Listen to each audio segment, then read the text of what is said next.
Because, people are like, yeah, Kobe drinks Corona. Corona. Oh, that's what I needed to. Why do NBA players do that stupid shit? If they think Kobe or Mike is drinking something, I'm going to do it. Hey, Mike did a lot of degeneraate stuff. Hey, Mike's a degenerate gambler. Yeah, so I gotta know, if he's doing it, it must be fine. I remember when I found out Denzel Washington. So up until last year, my New Year's stuff, like 31st of the 1st, I start with Denzel. Mm-hmm. So I end my season with Denzel, so I watch all his movies. Right. So it's just 24 hours of Denzel. So I finish the year watching Denzel and start the beginning of Denzel. So when I found out that he drunk Johnny Walker, give me the Johnny Walker. That almost killed you. Go! Go!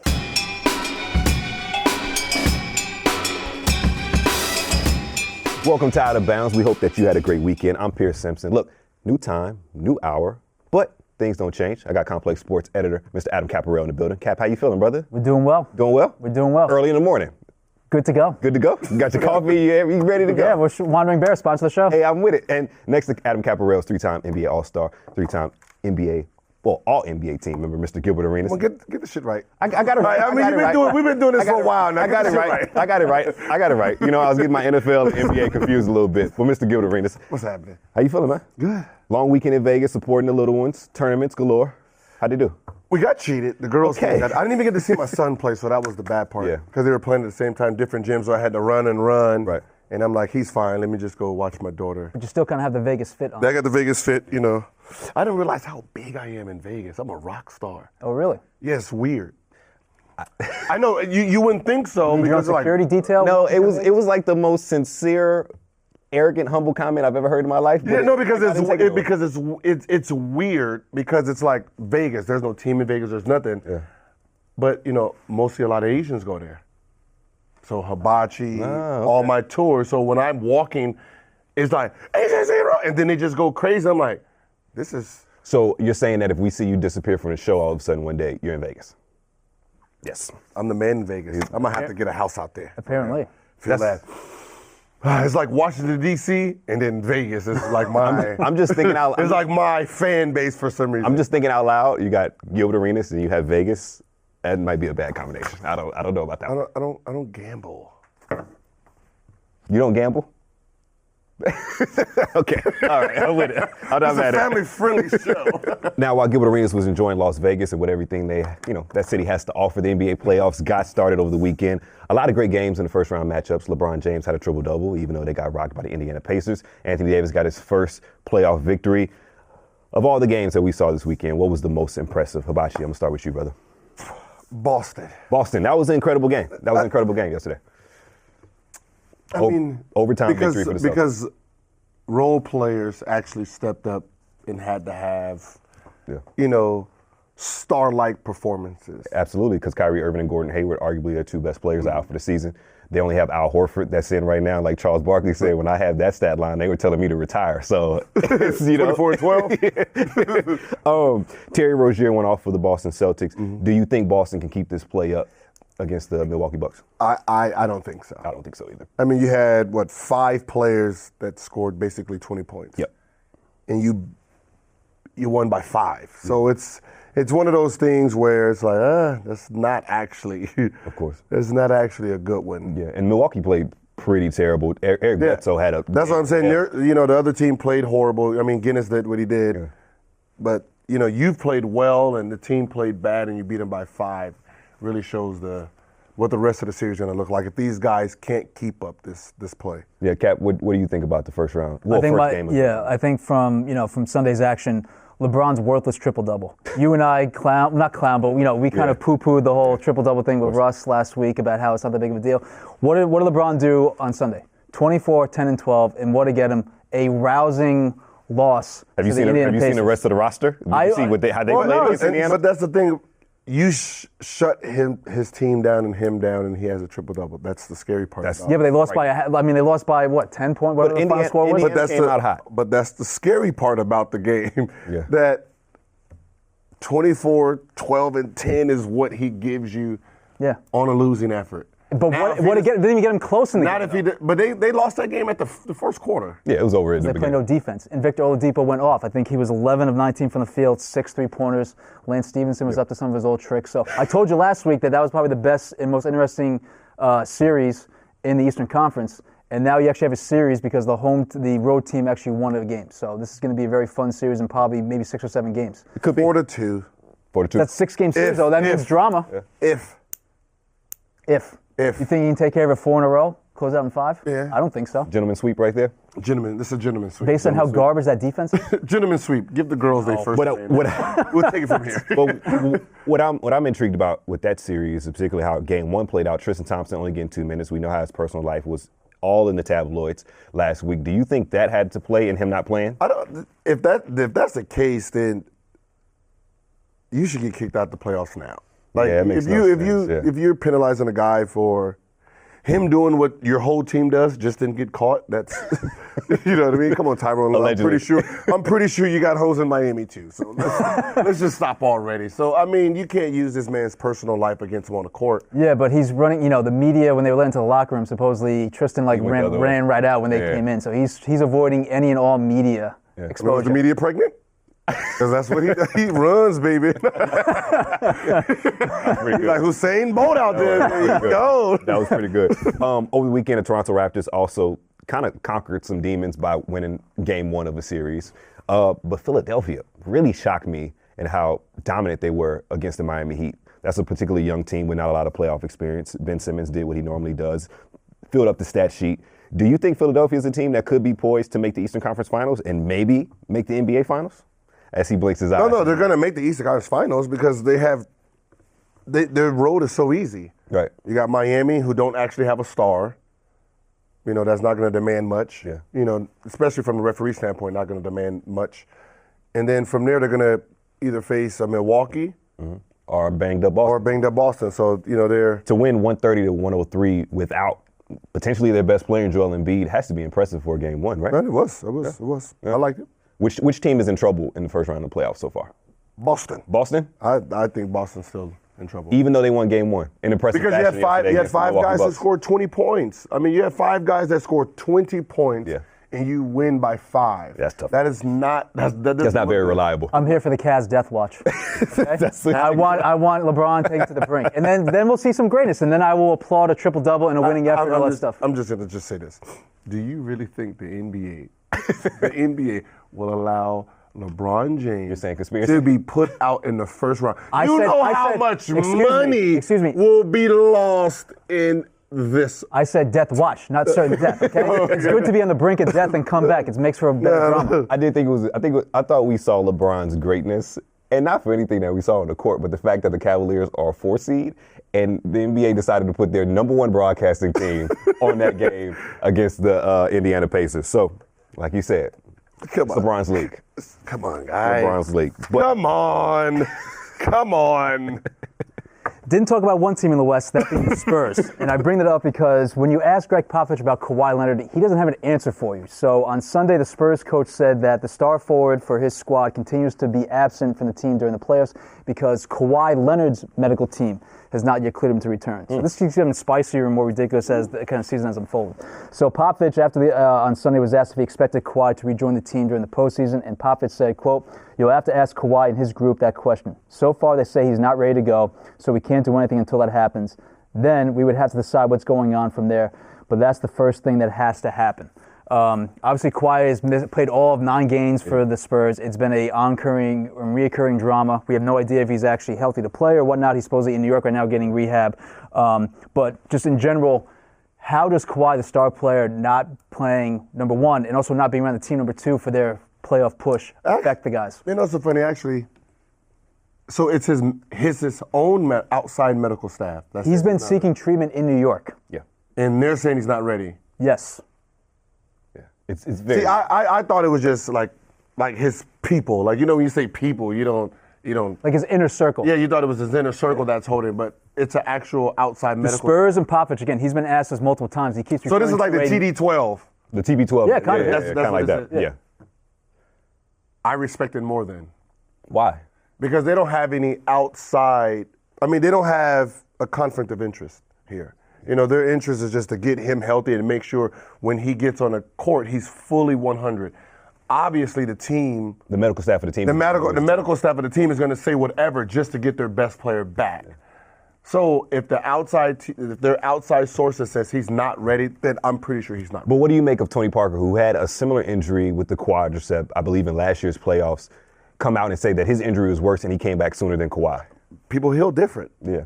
I mean, you can't judge two different injuries. It's two different type of players, two different type of body types. You know, some people heal faster than others. Yeah. So Pop was asked if Kawhi joined the team on the bench to support the teammates during their series with the Warriors would be ideal and what he was interested in. And Pop said, "quote He's rehabbing right now in New York, trying to get healthy." It was kind of a passive aggressive, It was a passive aggressive answer from Pop, kind of like, you know, I could give you a dick answer right now, but I'm going to hold back just a little bit. Exactly. And, you know, it's like the frankness of Pop and how it's very hard to mask his frustration. But this is the weird, it's a weird thing anyway all year long. Mm-hmm. So you want him there on the bench in playoffs for what? Morale? You want him to be there? I guess so. If that's your best player, you want to be But if he's outside rebounding, you say, okay, stop the rebounding, stop the rehab and just come and just watch us play while the media keeps asking you these dumbass questions. Well, maybe the players get to look at you with this dumbass smirk while you're not on the court. No, get healthy. Just go get healthy. You guys don't give a shit about that. Well, he can't contribute besides this.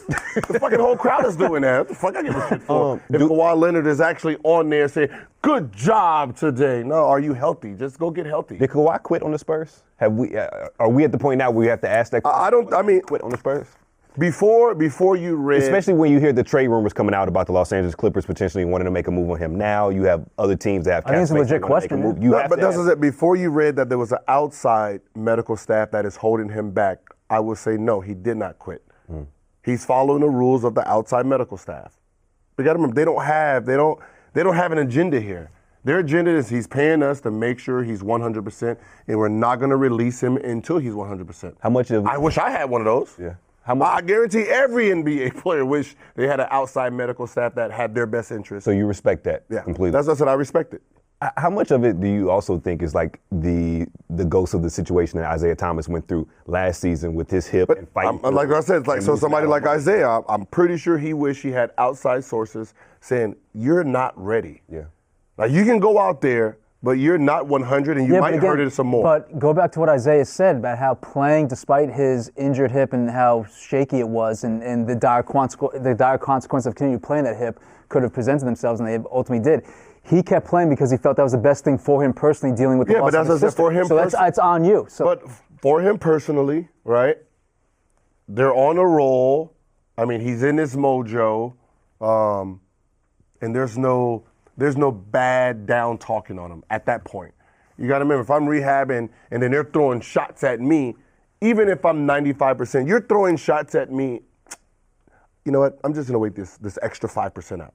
Fuck you. So you're saying that if Kawhi Leonard was getting love from the San Antonio, if he was getting, if none of this bullshit of throwing shots at him and saying, oh, he's already cleared and blah blah blah, I'm pretty sure he probably would have came back and tried. But you know, you keep throwing shots at the man. Fuck you. Yeah. So fuck you and this old ass team. Fuck you. I mean, let's be honest. Like at this point, the players that's on that team, they're not there for the long run with him. So he doesn't have to be friends with these guys. He doesn't have to make amends with these guys. I mean, you got LaMarcus he's in his 11th season. Yeah. You got Paul in his 16th season, Manu in his 15th season, Tony in his 16th season. I mean, Patty Mills and Danny Granger. I mean, Danny Green. He said, Danny Green. That's a Danny Green 8-8. I mean, these guys. I think he does make a good point there. Maybe that's what Kawhi sees is the writing on the wall that this could be a rebuilding team soon. I mean, that's what I said. It will be a rebuilding team soon, and they're going to build around him. So it's like, I'm going to get healthy. So you think long-term Kawhi is the Spur? Yeah. I'm pretty sure. I don't see this old-ass team, and you're saying we're going to get rid of our young guy who's 20, who's in his sixth season, get rid of him, and then try to build around dinosaurs. So they mend some fences during the offseason. So I mean, I'm pretty sure they're gonna have to. That it'll be a done move on the Spurs, and I don't.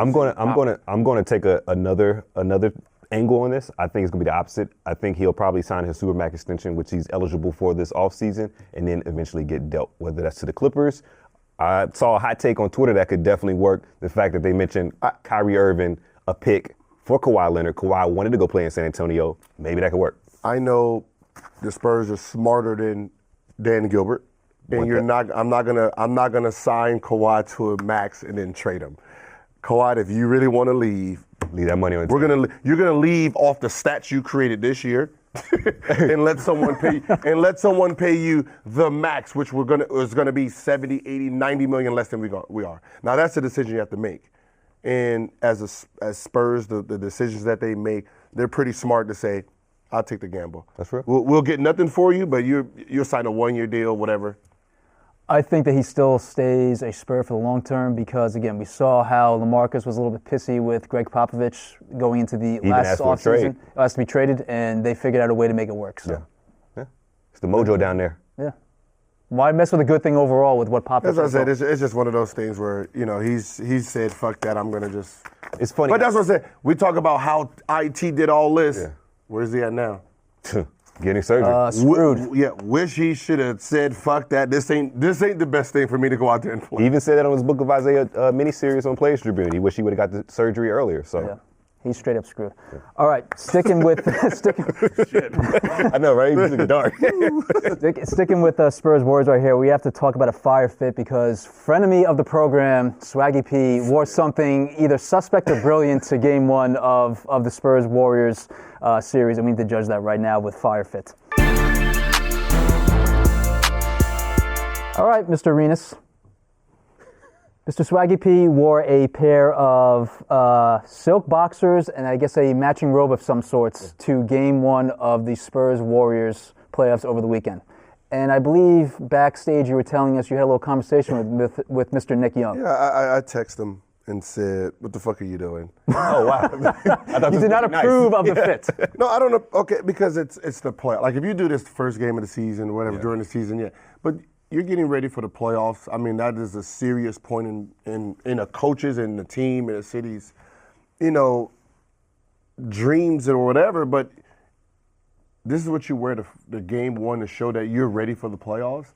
If I'm a coach, I'm looking at him come in, I'm like, oh, he's not ready. Right. So when I'm going down my bench, that sticks with me. Right. That he wasn't ready. Same thing with JaVale McGee wearing a grill in the game. Like, what are you two doing? Yeah, but they won by like 20 points. I don't care. Right. This is the playoffs. Like in the playoffs, people put rules in, like I'm not gonna talk to my girl on the playoffs. LeBron goes dark on social media. Like I said, people are taking it serious and focusing more, and you're wearing a grill and you're wearing boxer shorts with robes coming into the game, like. Nah. You don't have to get too deep into what the conversation was. Just overall, was he receptive? He didn't text me back. Okay. That's how deep it went. He didn't text me back. So should we rate the fit? 1 to 5, 1 to 5 fire emojis. What are you gonna rate that fit? I'm gonna give it 3.5 fire emojis. I'm not mad at it. That's the fit you wear when. Also, let's talk about price tag. Very expensive outfit. Probably. Yeah, come on. Yeah, I'll give it a 4, but because it's the playoffs, I'm giving you a -4. What? You don't wear that in the playoffs. What's the playoffs? What logic is that? Because my mind is trust me, it's playoff mode. Okay. It's like the finals. It's the finals. It's like someone coming to the finals, getting ready to do the finals, and they're drunk like shit. Well, that's a different story, though. But that's what this is. It's like it's like a mental thing that you're not prepared. You're not even prepared, baby. Like I give frenemy of the program, Nick Young, 4 fire emojis for that fit. That's what I give him 4. Okay. Honorable mention for Russ, who showed up to the arena on Sunday with a blazer and or a suit, I should say, with no shirt underneath. No shirt underneath. But Doc, 1 point for buttoning 2 buttons. You have to only button 1. He has no shirt on underneath. So I guess you got to protect. You want to see his belly button? It's like, yo, he wants to see his belly button. I'm just saying, proper protocol. You don't button both of them. Yo, you know that. This next story is going to be sad for a guy that's from the city of Dallas and a avid Cowboys fan my entire life, because the Dallas Cowboys released their all-time leader in receiving touchdowns, Dez Bryant, last week. In a meeting with owner and general manager Jerry Jones, they informed Dez of the moves and did not offer him an option of taking a pay cut, even though Dez Bryant was going on record and said that he would be willing to take a pay cut to remain in Dallas. He was set to make $12.5 million and count $16.5 million against the cap. The Cowboys will now save $8.5 million against the cap. Jerry Jones said in a statement, "We arrived at this crossroad collectively with input from several voices within the organization.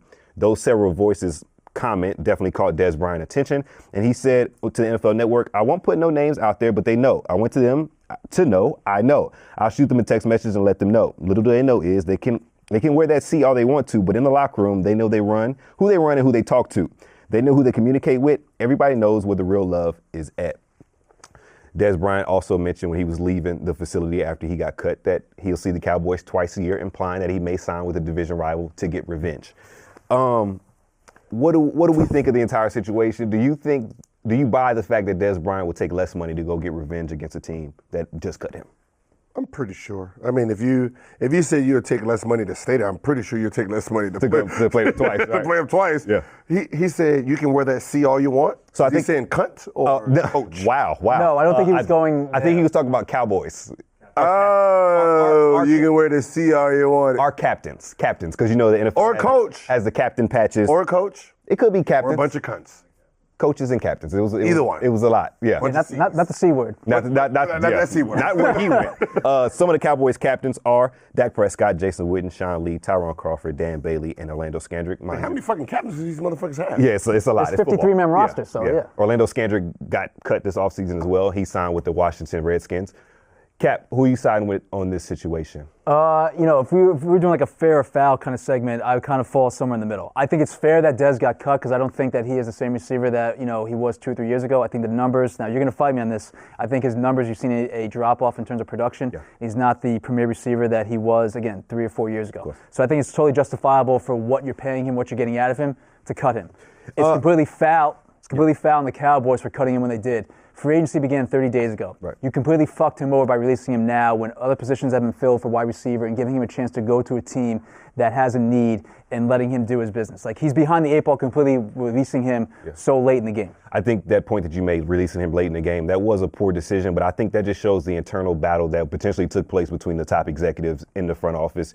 There's something that happened behind the scenes that I'll be curious to see what happens and how it comes out, because not to designate him as a post-June 1 cut and just releasing him outright or not even offering him a pay cut lets me know that you would just rather get him out the facility than keep him on board with the team.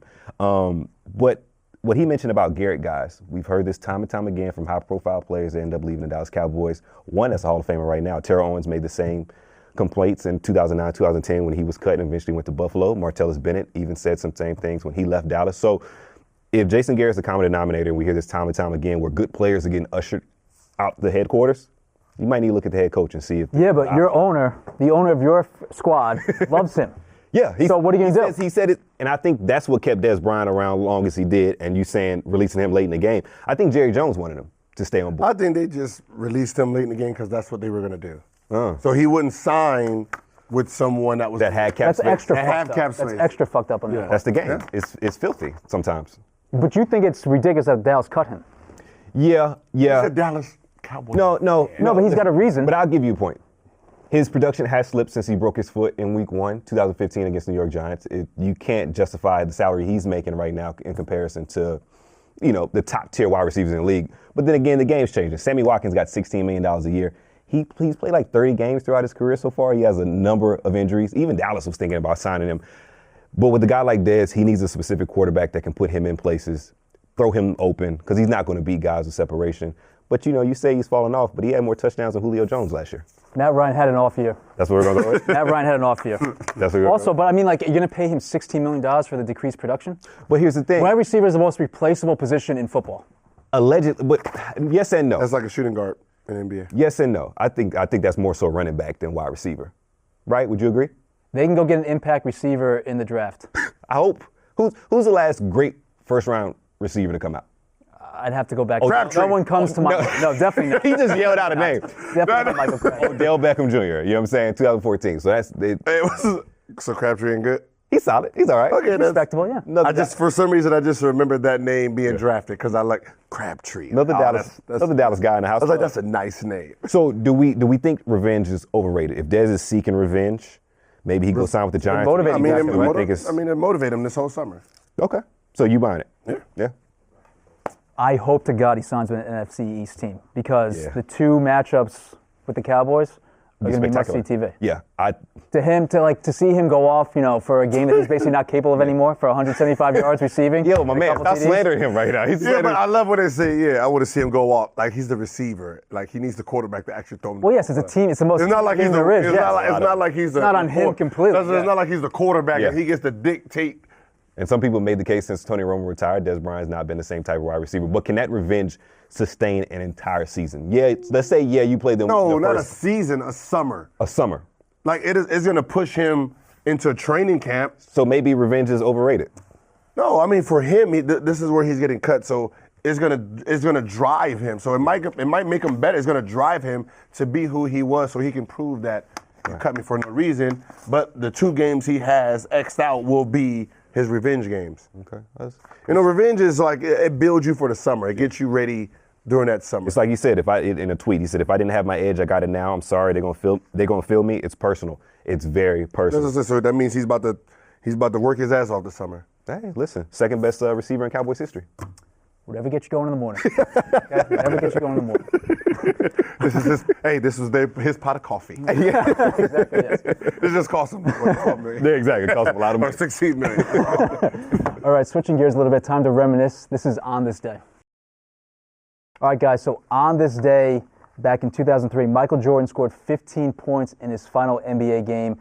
MJ played his final NBA game, of course, with the Wizards, who he played with for a few years. He finished with 15 points, 4 boards, and 4 assists in 28 minutes for the Wizards in their loss to the 76ers.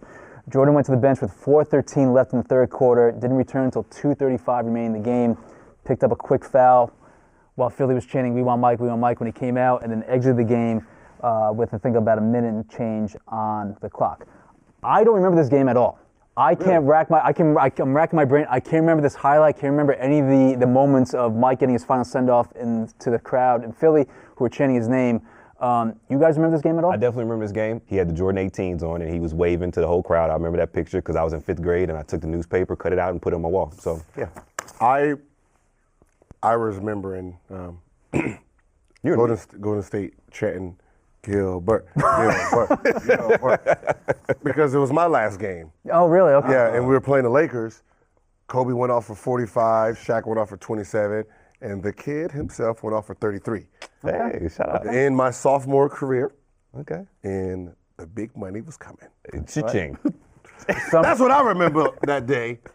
I don't remember. 2003 was the summer of Gilbert Arenas? Yes, sir. That was $65 million? I mean, it's with Jordan. But do you guys remember talking about Jordan's last game, like, internally? No. No? No. You didn't care? No. I mean, because that Jordan, the Jordan that those 2 years was a business Jordan. I mean, the only reason he came down to play was because if he played 2 years, he got ownership or he whatever. got 51% ownership of the team, and that's. Wait, what? Yeah. Oh, so if he comes down to play, he gets ownership of the team. Yeah, he was going to get 51%. Was it A. Pauling, the owner? Yeah, he had some deal. And then what ended up happening is, I guess the players themselves didn't like the way Jordan treated them. Oh no, that's not surprising. Shocker, yeah. No, so this is what rumors, when I got there, and then it was like, so Abe said, he's going to go with his team. I mean, Jordan gets clowned for those, was it 2 years with the Wizards? I think so. Yeah, 2 years. Although, I tell the story, like, the only time I got a chance to see him in person, he played the Knicks, like, some December night in the Garden. I think it was the first year with the Wizards. I'm sure the Knicks lost. And, yeah, they lost. But, Jordan went for, 28 or something like that, and he was the best player on the floor by far that night, even at 38 years old. That's impressive. Against, again, Houston, Sprewell, those kind of Knicks. And that's the most impressive thing, like I want to see, I don't like when people talk about LeBron's in his 15th year. Stop. I don't want to hear 15 year because he's only 33. I don't want to hear. He's actually in year 17 with all the playoffs. But I don't want to. What I'm saying is, I don't want to hear you're 33. I don't want to hear that. I want to see what you look like at 38. What Jordan looked like at 38. That's how I compare. I don't compare because Jordan at 39, that was his year 15. So, it's like. Well, it took a few hiatuses. Yeah, but that's what I'm saying. So, LeBron, you're on year 15, but you're 33 years old. But he's played 17 years worth. But you're 33. So you're 33 still. How you feel at 33 and how you feel at 36 is a big ass difference. So I want to see what LeBron looks like at 38. I'm pretty sure it's still going to be 20. It's going to be 20. Did the Warriors make the playoffs in 2003? No. Because the Wizards definitely didn't. They did not. They did No. not make it to That was my that was my last game. That was my last game. 33 minutes. At least you got in the chin. I nailed it. That's what got me 65. Right Listen, new time, and he's still the same. Gilbert Arenas. He's like, this is my ISO. Yeah, that's my ISO. Come on, let's even at 19 years old, still cooking Kobe. Wow. 33. Wow. You know what? I'm a lie. I just lied. Yeah. It was Derek Fisher. But That's Kobe, a huge difference. But Kobe was on Yeah. the floor. You know how we do it. If someone Yeah. at the rec center, if you hit 3 threes in the rec center, Oh, yeah. if there's a star, you be like, yeah, I just scored. Of course, yeah. Big facts. I scored 33 That's on how this Kobe. works. Yeah, it was all Derek. We'll give it to you. Yeah. Yeah, that was one of those. Well, listen, I'm excited for what Out of Bounds has to offer. We're in the thick of the NBA playoffs. A lot of great things are happening, and I'm sure you're going to have a lot of hot takes. Why are you looking at my shoes? It was nice, bro. Hey, appreciate it. Nice. Hey, thank you. You know? Nice. Hey, you know, I had to pay for these. Adidas sends you stuff. When Nick Young comes on the show eventually, Yeah. triumphantly, Make it happen. I want him wearing the silk robe in the boxers. I'm with it. Look, he's not with it. In the boxers. But you gave him 4 stars. The outfit for Well, technically negative 4 stars. When he wore it is Yeah, that works. what I didn't like. For Adam Caparel, Gilbert Arenas, I'm Pierce Simpson. We'll see you tomorrow. Again, 5 a.m. Eastern Time. This is Out of Bounds. We'll see you soon.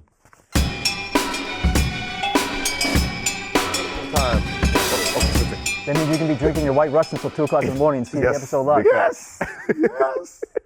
Your White little, Russians. your little sangria. We'll say Sangria. Listen. Little sangria to help My you sleep first at night? experience with liquor was What was your first? at a bar with a real person, not at some back alley With this guy. Bud house where out, all time they got is Hennessy and EJ. I'm like, sorry, that's not what I got addicted Listen, to. do you think I'm- Crown Royal with the Crown Royal bag? No, that What, do you wasn't think my I was first drinking experience. moonshine? Yes. Well, you're a Hennessy guy, right? Dark liquor? Yeah, that's all they got at little hood parties. Yo. When 16, 17 years old. Not the 1920s. There's no Yeah, bathtub he said shit I was like, anymore. yeah, he was No, like, that's making how people hoochie in get the backyard. hooked. Your first experience of liquor is where you're at. So what was your first drink? I was at a bar. It was Malibu Cranberry Pineapple. Ooh, sorority girl got you. That's turned one on. hell of a fruity drink. It was. I was with a chick. It was on a date, and that's what she ordered. And I was like, oh, So you want give me the the same. same. So she ordered a drink for you. I said same. But she low key judged you for that. She definitely judged you. She judged you for that. Probably. Yeah. I'm stuck with it to this day. Yeah, hey, I don't have bad habits. I don't have bad I'm habits. drinking Hennessy and Crown Royal and Listen, you know.